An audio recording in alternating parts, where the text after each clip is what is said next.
Buenas tardes a todos, a todas, a todes. Buenas tardes, Laura. Buenas tardes. Un gusto estar aquí en el Criptograma Cultural, siempre tratando de aportar con las claves para descifrar la cultura y la comunicación en la Argentina, en clave también federal. Por supuesto, desde la ciudad de La Plata, capital de la provincia de Buenos Aires, en colaboración con canales provinciales, universitarios y el primer canal de la patria, no hay que olvidarse. Urbana TV, el primer canal villero de la patria, sí. Bueno, hoy tendremos un invitado muy especial para nosotros, un invitado bonaerense. ¿Por qué así lo subrayás tanto? Bueno, es un hombre de la casa, primero de tierra profunda de Buenos Aires, de un lugar donde nació sin duda la banderada de la patria, así que Bien. Eso ya de por sí es importante. Después que es un docente de la casa y también es una persona dedicada al audiovisual, al documental, a la comunicación bonaerense, con un gran trabajo y dedicación por los derechos humanos en su obra. Y estoy hablando nada menos que de Pablo Torello, que es documentalista, docente, investigador, ensayista, no sé cuántas cosas ha hecho. Un especialista en lo audiovisual. Hoy ocupa un cargo de director de políticas audiovisuales en el Instituto de Cultura de la provincia, pero su trayectoria y su prestigio lo antecede en todas estas áreas que dijimos, así que estamos gustosos de recibirlo aquí en el estudio de UNLP TV. Bien, y en el dial de esta semana, Teatro Antidisturbios, después del escándalo de los audios, la pérdida de la contienda electoral del último domingo y la intención del Ejecutivo Nacional de silenciar a la prensa, el arte no para, y con una clara consigna ahora de confrontación payaso. Fuerte fue, ¿eh? Fuerte. Sí. Estaremos en comunicación con Ana Mugueta, que ella es actriz, titiritera, gestora cultural de la provincia de Neuquén. Actualmente es representante del Instituto Nacional de Teatro por la provincia de Neuquén y estaremos hablando con ella sobre la actualidad del teatro independiente en la provincia, pero también qué pasa con el Instituto Nacional de Teatro luego del rechazo del decreto 345, actualizándonos sobre este tema. Bien, y tenemos un libro para presentar, ¿no? Tenemos como todas las semanas. Un libro para presentar como todas las semanas.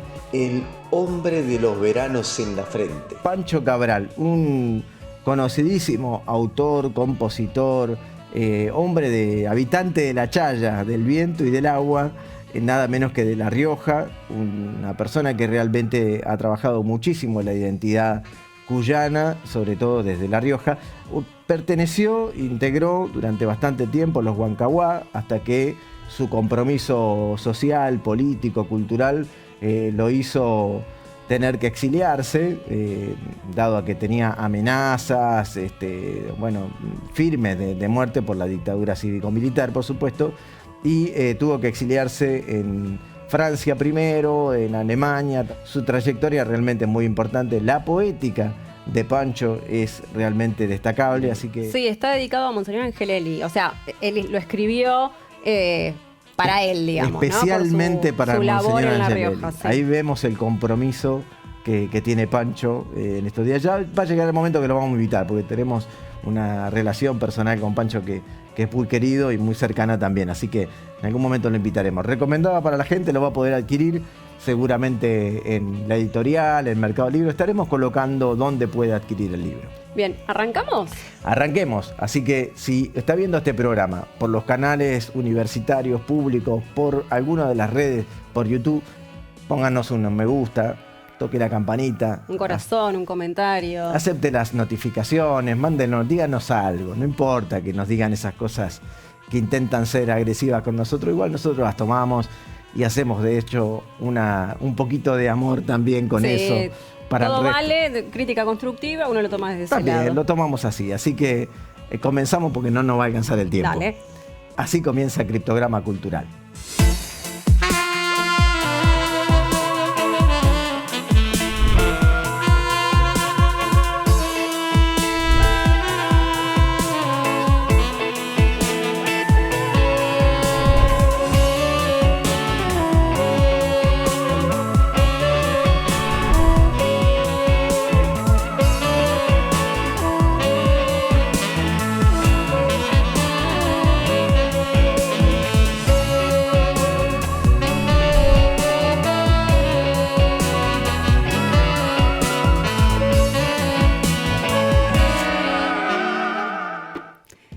Muy bien, estamos en comunicación con Ana Mugueta. Ella es actriz, titiritera y gestora cultural de la provincia de Neuquén y además actualmente es representante del Instituto Nacional del Teatro en esa provincia. Hola Ana, buenas tardes. Hola, buenas tardes. Te saludo a vos y a toda la audiencia. Ana, coméntanos, ¿cómo está, digamos, la comunidad teatral de la provincia después del rechazo del decreto? Bueno, la comunidad teatral de Neuquén, que es una comunidad muy consciente del trabajo que implica la actividad artística, el sostenimiento de las salas, las giras y la producción de obras, recibió con mucho entusiasmo la decisión del gobierno de retrotraerse a la decisión de modificar la ley 24.800, que esto por supuesto lo hizo también producto del gran movimiento de la comunidad teatral en todo el país y de la voluntad del Congreso de la Nación, tanto en la Cámara de Diputados como en la de Senadores, y eso fue lo que llevó al gobierno a sacar este decreto que, si bien devuelve las cosas al estado de situación anterior al pronunciamiento del decreto 345, durante todo este periodo se produjo un daño y un cambio en la estructura muy significativo, así que todavía hay mucha expectativa en función de cómo se va a resolver todo lo que se destruyó y todo lo que se modificó hasta el día de la fecha. Bien, hace poco asumió Federico Brunetti con el cargo de director general del Instituto Nacional de Teatro. ¿Cómo está esa instancia después del rechazo del decreto? El cargo de Brunetti deja de tener validez a partir de la vigencia del nuevo decreto del Poder Ejecutivo, el que retrotrae las cosas al estado anterior, al 345. Sin embargo, hay una fuerte voz que estaría esperando que Brunetti sea reconfirmado en el cargo de director ejecutivo. Suponemos que en estos días saldrá en el boletín oficial la designación del nuevo director ejecutivo, que en parte es lo que se necesita para que el Consejo de Dirección del INT, que es el órgano de toma de decisiones del organismo, pueda ponerse a funcionar. Sin embargo, no es solo la designación de la dirección ejecutiva lo que estaría faltando, sino que también falta que se reabran los concursos de los y las representantes provinciales, que al día de la fecha hay varios cargos que renunciaron, hay otros cargos que están prorrogados y son apenas 9 cargos los que están con mandato vigente. Esos concursos son necesarios para que se puedan designar los representantes del Consejo de Dirección, sumados a los representantes del quehacer teatral nacional, que también están a la espera de su designación. En el año 2023, si no digo mal, se llevaron adelante los últimos concursos.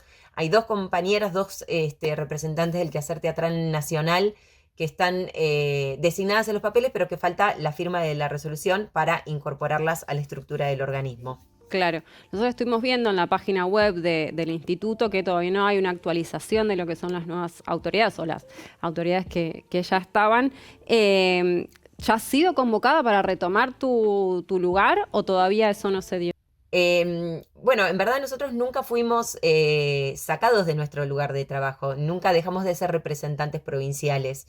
Lo que ha sucedido en este tiempo es que nos impidieron el acceso a nuestras herramientas de trabajo, no podemos acceder al mail personal y no podemos acceder, no tenemos acceso a nuestra firma electrónica, pero en ningún momento se nos notificó o se nos comunicó que estábamos por fuera de la estructura del organismo. Por lo tanto, en ningún momento dejamos de ser representantes provinciales y por lo tanto, digamos, no hay nada a lo que nos tengan que convocar.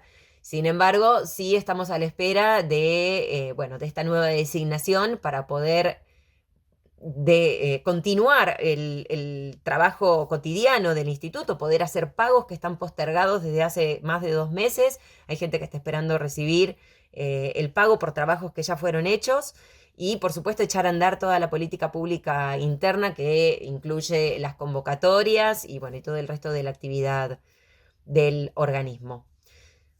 Bien, Ana, te agradezco muchísimo esta conversación. Obviamente que vamos a estar atentos a las novedades que haya sobre este tema que es tan importante para la cultura. Así que un abrazo grande y esperemos que pronto todo vuelva a esta nueva normalidad y de a poco puedan retomar su trabajo que es tan importante. Bueno, muchísimas gracias por el espacio, por darle voz a esta situación y por supuesto quedamos en comunicación para próximas novedades. Un saludo para todas. Bueno, ahora nos vamos a una pausa y enseguida volvemos con más Criptograma Cultural.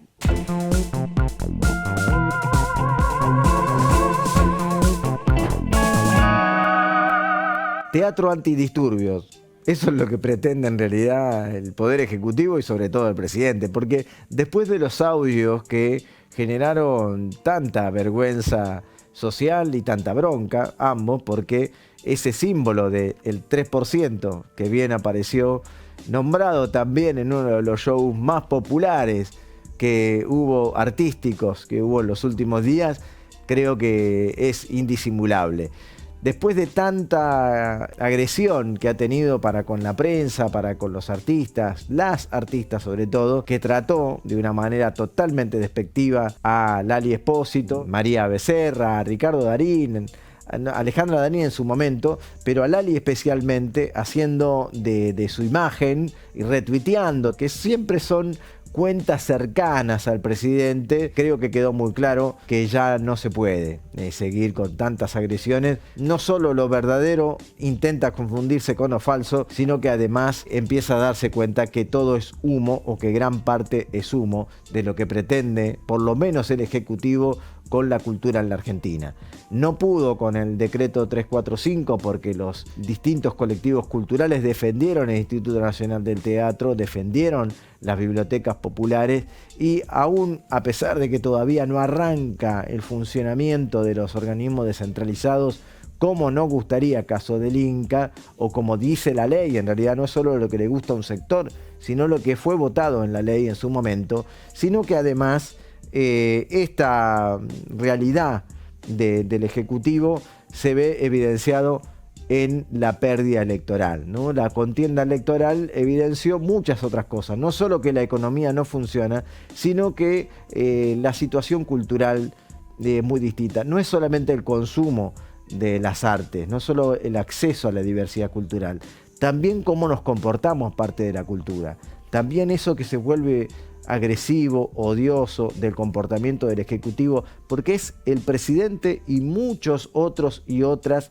que tienen un nivel de agresión que intenta romper esa cultura solidaria, empática que suele tener el argentino. Y por eso hoy los vencedores parecen vencidos, o por lo menos ese parece ser el camino. Yo traje para recuperar una perlita, por lo menos a mi entender, de la mujer que sola, sin ningún hombre detrás, ningún apoyo masculino, hizo la mayoría de su carrera y que hoy llega a llenar por cuarta vez el estadio de Vélez en la Argentina. Es la primera mujer que logra esto, y empiecen a prepararse porque creo que empezó la era femenina con mucha más fuerza en la Argentina. Vencedores vencidos de los Redonditos de Ricota, pero por Lali Espósito.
Nuestro invitado de hoy es director de cine, periodista, docente en la Universidad Nacional de La Plata, además también es licenciado en comunicación social, pero a todo eso se le suma que es un ciudadano muy especial porque aportó y mucho a la búsqueda de la verdad histórica con su película documental Historias de Aparecidos, con la que se colaboró en la investigación que después dio con el hallazgo de los restos de Azucena Villaflor, una de las madres de Plaza de Mayo, una de las fundadoras. Pero bueno, es un gran militante cultural y actualmente está a cargo de la Dirección de Políticas Audiovisuales de la provincia de Buenos Aires en la cartera de Florencia Saitud. Nuestro invitado en Criptograma Cultural es Pablo Torello.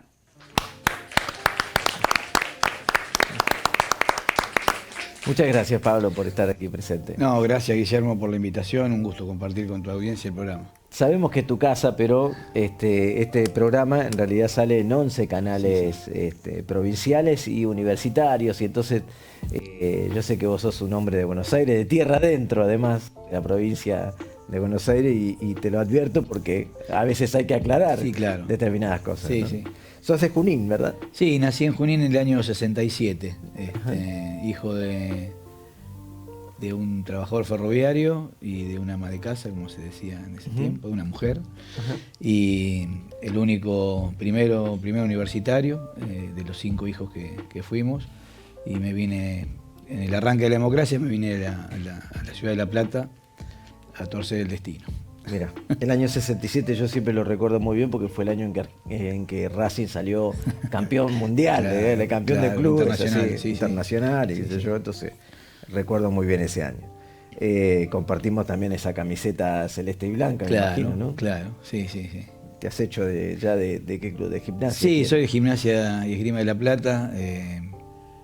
Casi todos los clubes de los que fui hincha en mi infancia y en mi juventud, siempre había como una coincidencia casual que la camiseta era azul y blanca. Así que son 2 colores que me gustan. ¿Y cómo sucedió que agarraras una cámara? O mejor dicho, que empezaras con la producción audiovisual, pero seguro que empezaste por la cámara, ¿verdad? Sí, obviamente que por la condición de hijo de obrero en mi casa no había básicamente equipamiento ni tecnologías, más en aquella época, en mi infancia.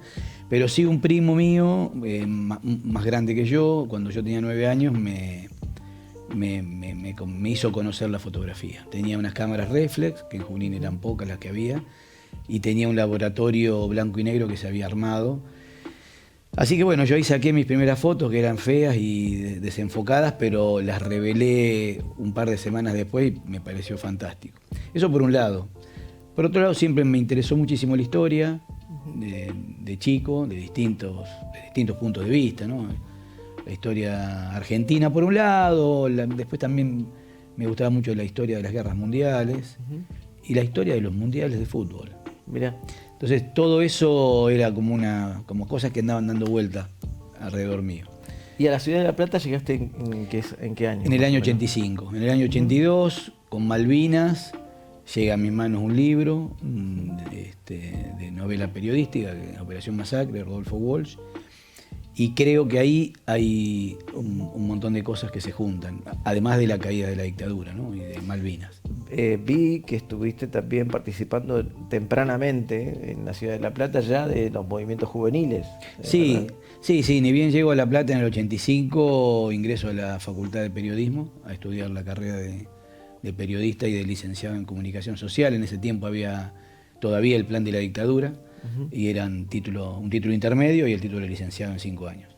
Siempre hay que recordar que la dictadura intervino en la mayoría de las universidades, modificó planes y algunas carreras hasta las cerró. Sí, además controlaba a los docentes. Y en ese periodo de los primeros años de democracia había obviamente una efervescencia muy, muy especial en los sectores militantes del campo nacional y popular, digamos, con la asunción de Alfonsín y un poco más tarde de Cafiero en la provincia de Buenos Aires. Y en ese mismo tiempo histórico, dentro de nuestra facultad, construimos una agrupación que va a marcar, digamos, la historia del peronismo universitario de la ciudad de La Plata, ganando por primera vez el centro con una agrupación peronista que se llamó la Rodolfo Walsh. Pablo, para seguir conversando, a mí me gustaría que la audiencia vea al menos un tráiler, un fragmento muy chiquito de una de las películas que citamos y que nos parece tan importante dentro de tu historia como documentalista, pero también dentro de la historia argentina. Vamos a ver un fragmento de Historias de Aparecidos.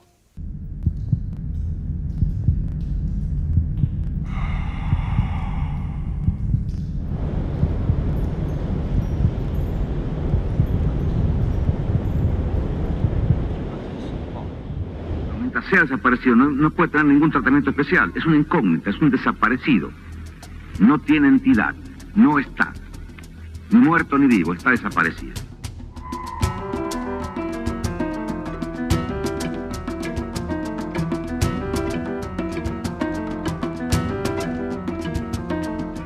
Santa Teresita, Mar del Tuyú, Pinamar, toda, un poco antes de Mar del Plata, ¿no?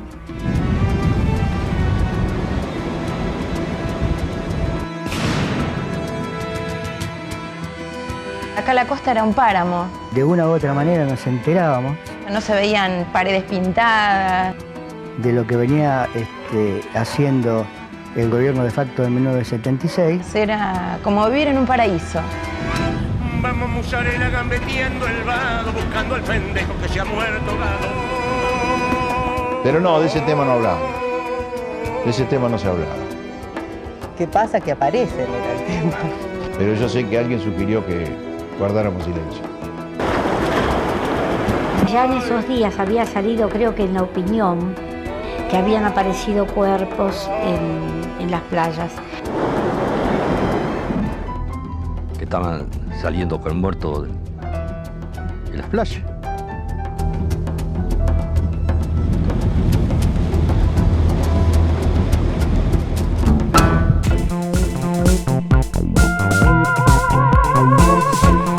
Continuamos con Criptograma Cultural, seguimos con la entrevista a Pablo Torello. Pablo, nos fuimos al corte con un fragmento de lo que fue la película documental Historias de Aparecidos. ¿Qué significó para vos haber logrado, digamos, ese descubrimiento, ¿no? Por decirlo de algún modo, calculo que una investigación y se fue dando a medida que ibas realizando tu producción. ¿Qué fue para vos tener ese dato histórico que cambió muchas cosas, ¿no? Sí, en principio es importante decir que yo no vengo de formación cinematográfica, sino que vengo de una formación más comunicacional y televisiva por mi experiencia laboral, y que los documentales que siempre intento realizar y que he producido tienen que ver básicamente con una investigación periodística más fuerte que lo propio realizativo, digámoslo, ¿no? Siempre digo que nuestras películas o mis películas pueden ser mucho más bellas o más lindas, sin embargo tenemos una formación que hace que nos preocupemos por otras cosas. En esa idea fuimos a partir de la convocatoria de 2 estudiantes de la facultad, que a fin de un año me proponen a mí ir a narrar las historias de los viejos pobladores costeros que todavía en el año 2001 recordaban la aparición de cuerpos en las costas del Partido de la Costa, digamos, ¿no? O sea, Santa Teresita, San Bernardo. Así que allí fuimos. Lo que pasa es que la propia investigación y el propio rodaje de los testimonios nos empiezan a dar la pauta de que había como un rastro de esos cuerpos. Que esos cuerpos por una burocracia del propio terrorismo de Estado deja una huella. Al principio piensan los propios policías del Partido de la Costa y los forenses que son ahogados. Por lo tanto instruyen una causa judicial. Entonces empiezan a quedar los primeros cuerpos, que son los del 76 y los del 77, porque aparecen también en el verano del 77 al 78, dejan un rastro. Hay una causa judicial, hay una pericia forense, hay un juez que interviene y hay un pedido de identificación de CNN, y como no hay respuesta desde la justicia platense, de provincial, vuelve y son sepultados como NN. En el corte nosotros veíamos un contrapunto de algunas entrevistas. Invito a que la vean a la película, lo pueden encontrar en varios lugares. Ya vamos a avisar también lugares específicos, poniéndolo en el Zócalo. Veíamos en el corte 2 testimonios, por ejemplo, que uno decía, bueno, en aquel momento se vivía en la costa que parecía que era una maravilla, que era fantástico, y después en el otro lado otra entrevista que decía, bueno, pasaban las cosas, pero teníamos el mandato de no contar, ¿no? De silencio. Sí, claro. Los testimonios, ¿qué te dejaron? ¿Qué sentís que No, había como una... Lo que ha pasado quizás en todo el país, había una sociedad civil que sabía qué pasaba. No esto no es un juicio de valor, ni mucho menos. Y que logró vivir con esta tragedia, con este terrorismo de una manera determinada. Ni siquiera puedo calificarlo, porque yo también lo veía en mi familia, digamos, ¿no? Una familia que no era Pero la militante. angustia afloraba Sí, en algún claro. momento. Sí, siempre había algo de lo que había. La frase que podría definirlo es: todos sabían lo que pasaba, todos sabían que el otro sabía y todos sabían que nadie tenía que decirlo. Cuando nosotros estrenamos la película en el 2003, en el cine, después de haber tenido el rechazo de varias entrevistas, porque había gente que todavía decía, no, yo no quiero cortar nada porque tengo miedo. En el cine, el día del estreno, se acercaron más de 20 personas. 2003, Sí. o sea, 20 años después Sí, de... sí. En el 2001 nos rechazan hacer la entrevista y en el 2003 van al teatro, se conmueven, un teatro donde había 900 personas, y se nos acercan al equipo de producción a decirnos, yo también, a mí me pasó. O sea, un montón de... Y lo que pasó ese día en el cine fue eso, que se miraron, supongo, ¿no? Se miraron entre los costeros y dijeron, bueno, ya está. Lo que no podíamos decir entre nosotros ya lo dijo la película. Muchos de los trabajos que tienen que ver con los documentales, con los testimonios, con toda esa tarea que se vino haciendo, como venimos contando acá, han sido tarea que ha sido perseguida, ocultada, borrada en los casos que se podían. Pero vos recuperaste o aportaste la recuperación, por lo menos haciendo un documental que habla sobre el grupo Cine Peronista de La Plata. Claro. Vamos a ver un fragmentito chiquito y después conversamos también con eso. ¿Cómo no? Esta historia. Pero también es la historia de aquellos que la filmaron, que desaparecieron, que fueron asesinados.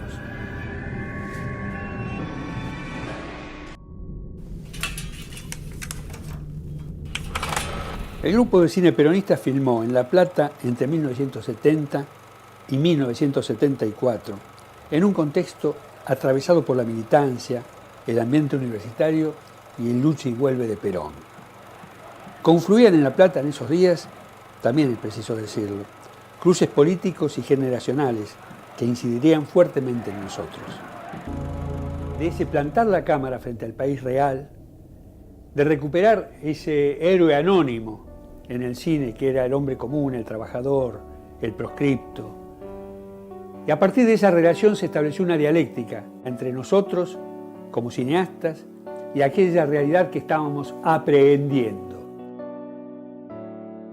De ese compromiso militante, de esa dialéctica entre el realizador y la realidad, surgió un mayor compromiso. Tanto es así que muchos compañeros cineastas, documentalistas, entendieron que ese compromiso debía ser mayor. Ese compromiso debía integrarse a las formas más claras, más precisas, más duras también de la militancia en aquel momento. Esta es la historia de esos fragmentos fílmicos inéditos que aparecen a la luz por primera vez en una película. Como hubiéramos querido los autores en aquel momento, muchos de ellos perseguidos, exiliados, otros asesinados o desaparecidos por la dictadura militar. Aquí comienza su puesta en valor para contar la historia viva de nuestro pueblo.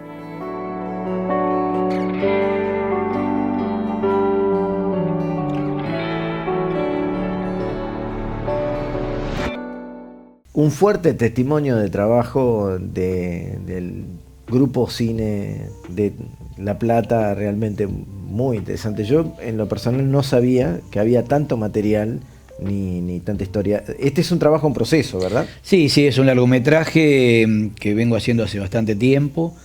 La verdad que las políticas públicas del macrismo y de la pandemia y del propio gobierno de Milei con respecto al financiamiento del Inca no nos están ayudando, así que las estamos haciendo con el esfuerzo de la universidad, con el esfuerzo de algunos sindicatos. Y es una película que sí, suponemos que en el 2025 la terminamos. Es la historia de un grupo de jóvenes, cineastas, que entendían a la cámara como una herramienta más de militancia, que, bueno, al calor del Festival de Viña del Mar, del 68, del nuevo cine brasilero, de Miguel Litín en Chile, también construyen este espacio que, como decías, no tiene un reconocimiento en la historia porque tanto Raimundo Gleiser con Cine Liberación como el grupo de cine, con el Cine de la Base, Raimundo Gleiser, y el otro Cine Liberación. Y el Cine Liberación de Getino y de Solanas, es como que están instalados como esos procesos militantes y artísticos, pero es una historia tremenda. Por simplificarla, más de 20 horas de material fílmico que son escondidos cuando viene la dictadura, para ser preservados por estos propios compañeros. Muchos de ellos fueron asesinados en la dictadura militar, algunos de ellos fueron torturados duramente para saber el destino de estas latas, estas latas de cine, por la inteligencia de Camps y de Checolás, y no dijeron dónde estaban, porque si no, los sobrevivientes que cuentan la historia en la película, ni las latas hoy estarían. No estarían presentes en este momento. Así que es un largometraje que la Universidad Nacional de La Plata también está produciendo, con el apoyo de algunos sindicatos y de propios, equipos propios y ajenos, así que esperamos terminarla este año o al principio del año que viene. La anterior película te dejó sin duda un reconocimiento muy importante, ¿verdad? Sí. Te entregaron el premio Sí. Azucena Villaflor. ¿En qué contexto? ¿Nos contás? En principio, quizás lo que más me deja la película es la sabiduría, que no voy a hacer nunca más una investigación como esa, como profesional. Y bueno, y uno anda con eso a cuesta, pero sigo filmando. Y después la certeza de que me cambió la vida a mí, le cambió la vida, por ejemplo, a la hija de Azucena y a Esther Balestrino de Careaga, con la que sigo, creo que por siempre atado, ¿no? Ellas y los organismos de derechos humanos son los que a 20 años del estreno del inicio del rodaje de la película, le proponen al Estado Nacional que se le entrega a la película el reconocimiento más importante en derechos humanos que hay en Argentina, que es el premio que lleva el nombre de una de las víctimas que la película recupera. No puedo no preguntar por esa foto que estaban pasando recién. El día que estabas recibiendo el premio estaba Lula da Silva, Estela de Carlotto, el Premio Nobel de la Paz, sí, Mujica, sí. En el mismo escenario, Sí. algunos recibiendo también. Sí, ahí estoy. Pietragala, ¿no? que es casi dos torelos, ¿no? Sí, impresionante la altura. Pero bueno, Tati Almeida, una Estela. cantidad de personalidades, de reconocidos, que por supuesto eleva a la máxima expresión el reconocimiento de un premio de esta característica. Sí, fue un día soñado para uno, a pesar de la tragedia y del dolor de lo que uno narra, ¿no? Pero sí, ese día, qué sé yo, sentí que siempre hay que tratar de contar lo que le pasa a uno alrededor, porque de alguna u otra manera estás construyendo una parte de una historia que siempre es colectiva, ¿no? Una historia que siempre es colectiva. La historia es colectiva, pero alguien la tiene que contar. Y en ese sentido me parece también destacable, cuando se le entregó el premio a Rodolfo Walsh, a Estela de Carlotto, aquí en esta casa, en la Universidad Nacional de La Plata, te tocó hacer el corto de presentación. Me gustaría compartirlo con la audiencia. Veámoslo, no el corto entero, un pequeño corte solamente. Estela de Carlotto. Tuvimos noticias por una persona liberada que había compartido el mismo lugar durante 20 días, diciéndonos que su embarazo continuaba adelante, que nos mandaba un mensaje a su papá y a mí para que estuviéramos atentos al momento en que naciera su bebé, que iba a ser en junio de 1978, que lo buscáramos en la casa cuna y que si era un varón, le iba a poner el nombre de mi esposo, Guido. Yo lo sigo reclamando, lo sigo buscando, lo seguiré buscando todos los días de mi vida. ¿Qué le narró su esposo acerca de por quién fue detenido? Que era la antigua transmisora de Radio Provincia de la ciudad de La Plata. Hay innumerables tumbas anónimas. Le dije al comisario, ustedes son unos asesinos. La tenían secuestrada. ¿Dónde está mi nieto?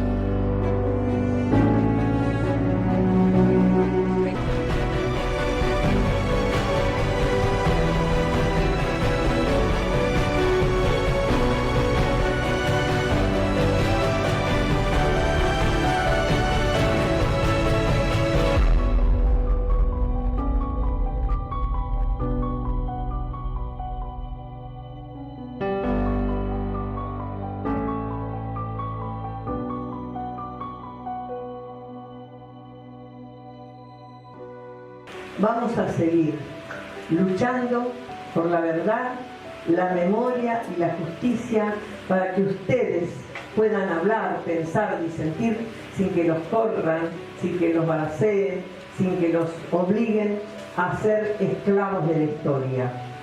Por ustedes, las abuelas, y por el nunca más. Gracias.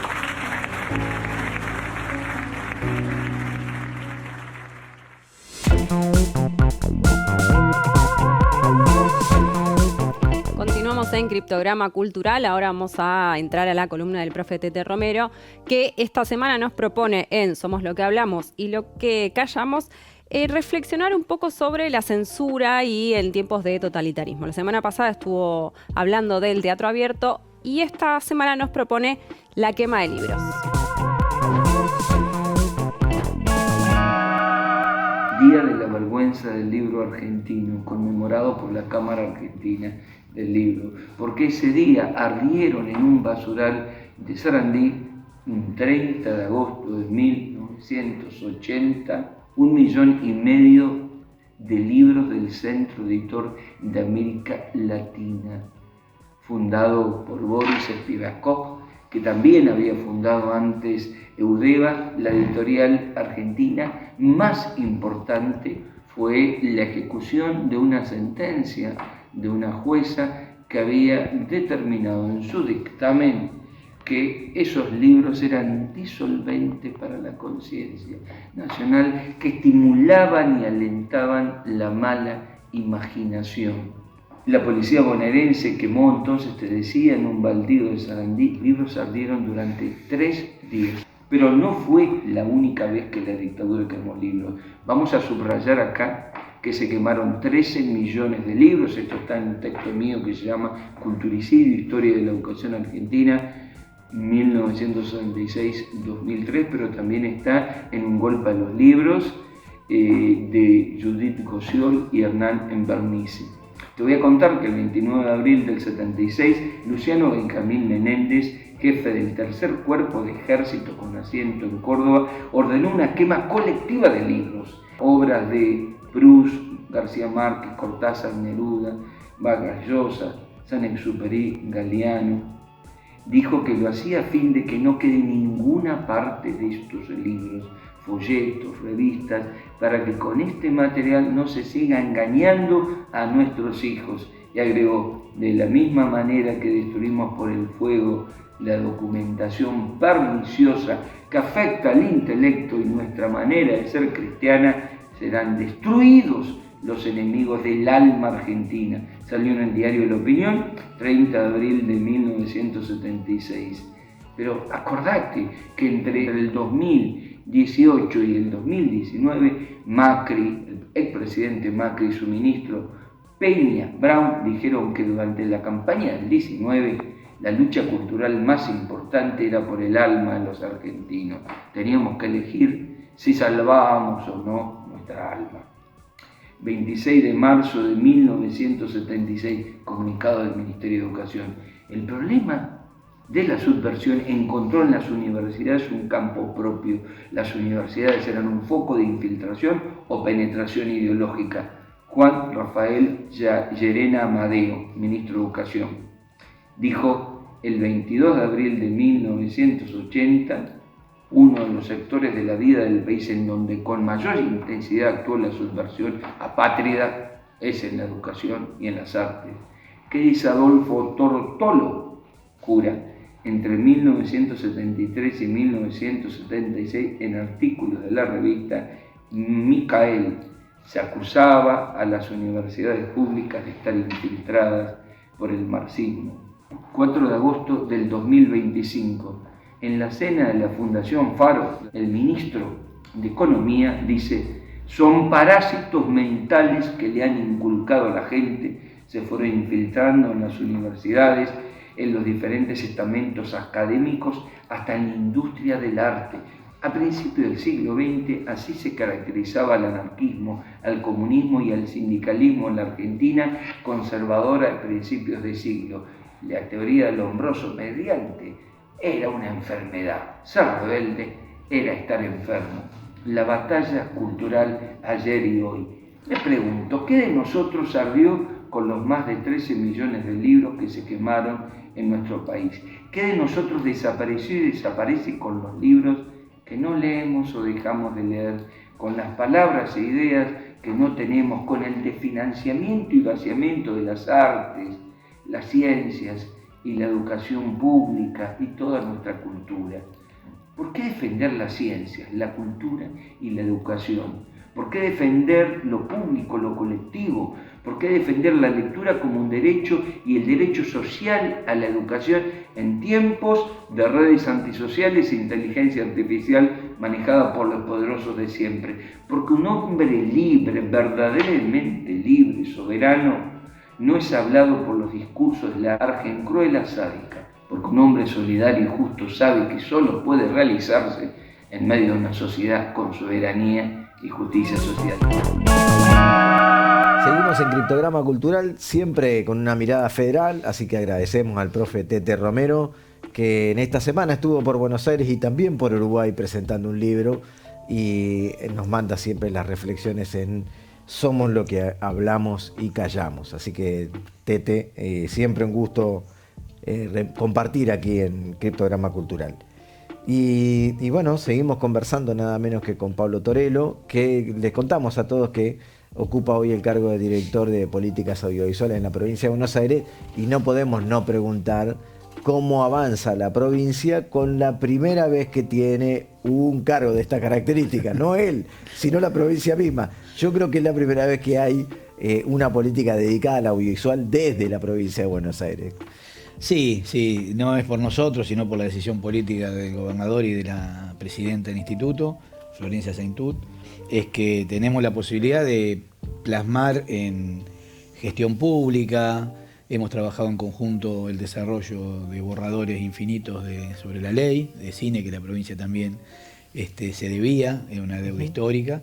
Así que estamos, creo que, marcando el principio de una historia que nos va a trascender, pero que tiene que ver con eso, con una provincia que cuando la encontramos en el 22 no tenía una tradición de políticas públicas. Había algunas cuestiones que iban y venían en alguna gestión que otra. Pero en el tema audiovisual, digo, si bien ustedes vienen, muchos de los que acompañan a Florencia, por supuesto, vienen de la universidad y han tenido, como lo que venimos viendo, una tradición, una producción periodística, audiovisual, lo cierto es que las políticas audiovisuales de la provincia estaban acéfalas. Sí, claro, sí.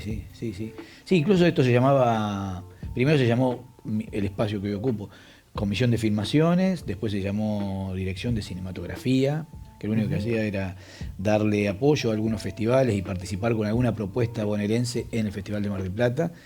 Y nosotros planteamos que había que primero trabajar en un fomento, laburar sobre la ley, proponer la pregunta de qué es un cine bonaerense, a dónde está, cómo tiene que ser, quiénes son los que lo hacen.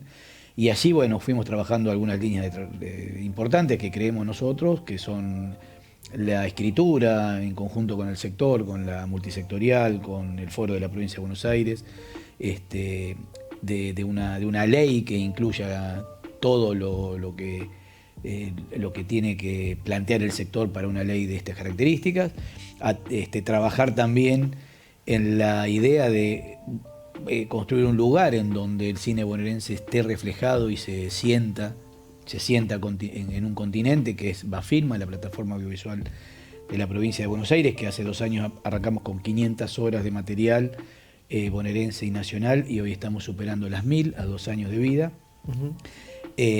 La decisión política del gobernador de presentar la ley en la legislatura, que hoy ya tiene media sanción en diputados.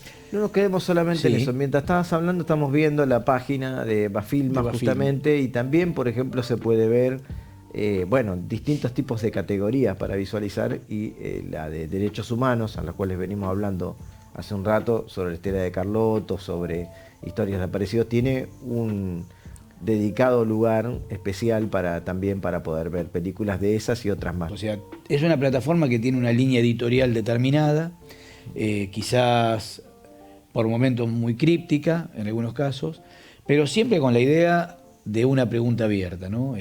¿A dónde está el cine bonaerense? ¿Cómo tiene que ser? ¿Cómo tiene que ser el cine bonaerense? ¿Tiene que ver con la diversidad geográfica que tiene la provincia y escenográfica? o tiene que ver con la diversidad cultural, alguien cantando rap en el conurbano o alguien haciendo un soguero trenzando cuero en Tapalqué.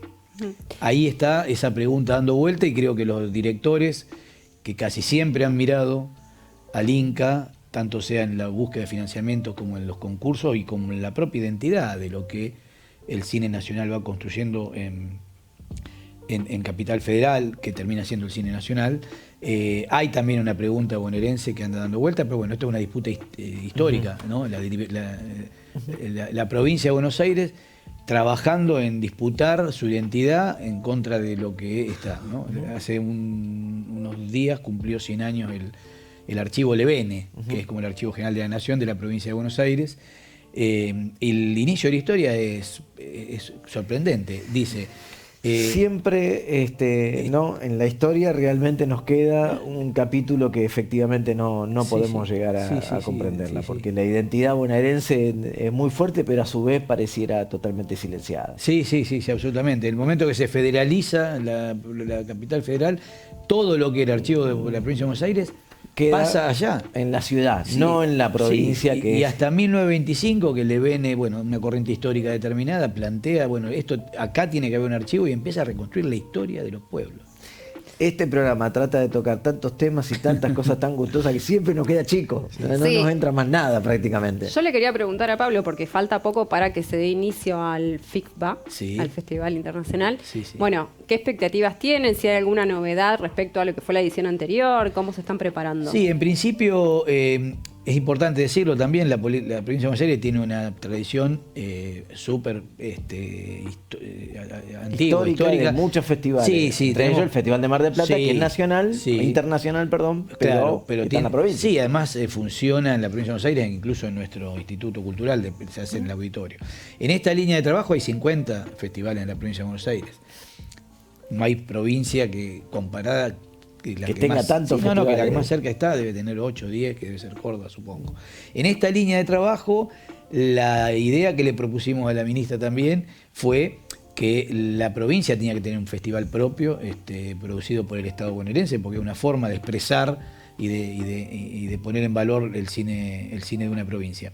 Así que con la idea y la decisión política, el FICBA ya va por su 3er año, lo dirige Paula De Luque, que sabe hacerlo, a veces a uno le toca ser funcionario de cosas que otros saben hacer, así que estamos trabajando ya a 10 días o 15 de la 3ª edición consecutiva del FICBA. Pablo, mejor que decir es hacer, en este caso, mejor que hablar. Vamos a ver, veamos el corte que preparamos sobre el FICBA y con esto nos vamos del bloque y nos falta un poquitito nomás para terminar el programa.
Termina Criptograma Cultural, la verdad que a mí siempre me queda sabor a poco, porque me falta uno quiere saber más, conocer más. Y además temas tan interesantes, tan profundos como los derechos humanos, una obra muy extensa la de Pablo, gracias por la visita. Gracias por la invitación, realmente la pasé muy bien. Y estuvimos hablando sobre la plataforma. Uno puede incorporarse a la plataforma, puede hacerse socio, no sé, usuario desde cualquier lugar del país. Sí, absolutamente. Sí. Cliquean www.bafilma.gba.org.ar y se loguean, como se dice ahora, se registran y ya son usuarios y pueden ver toda la programación de la plataforma en cualquier punto del país. Espectacular. Hay producciones de otras provincias también, hay producciones internacionales. Un lujo. Si nos están viendo de otra provincia, entonces pueden ingresar a la plataforma, a poder mirar desde ahí.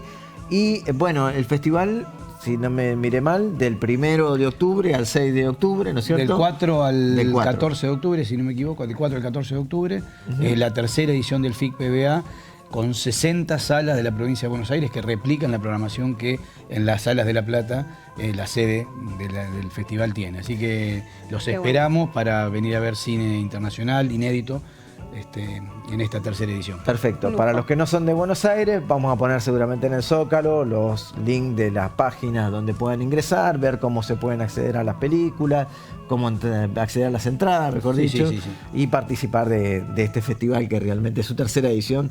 Ya es un gran festival, no solo por la diversidad, la cantidad, sino porque lo que pasa en el Teatro Argentino de La Plata realmente es bellísimo como festival.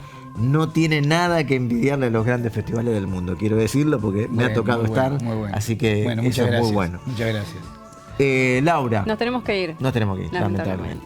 Así que a ustedes que nos acompañaron en todo este tiempo, les agradecemos por hacerlo. Si nos están viendo por alguna red social, denos un me gusta.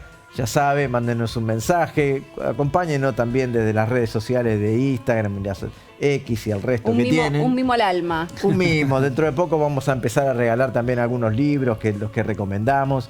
Así que estén atentos porque con alguna cosita, alguna pregunta que responda, va a tener un libro. Muchas gracias, nos vemos la próxima semana. Esperemos que continúe este criptograma cultural buscando las claves de la cultura y la comunicación en la Argentina. Gracias.